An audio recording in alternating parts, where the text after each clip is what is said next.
Hello guys, welcome to my channel. আমি শ্যামা। আর আজ আমি তোমাদের দেখাচ্ছি একটা সিম্পল ভাবে কলকা।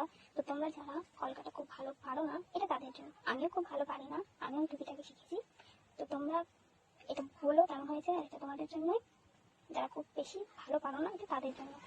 তো তোমরা প্লিজ কমেন্ট করে বলো এটা কেমন হয়েছে, আর আমার চ্যানেলটাকে সাবস্ক্রাইব করে দিও। সবাই ভালো থেকো আর প্লিজ।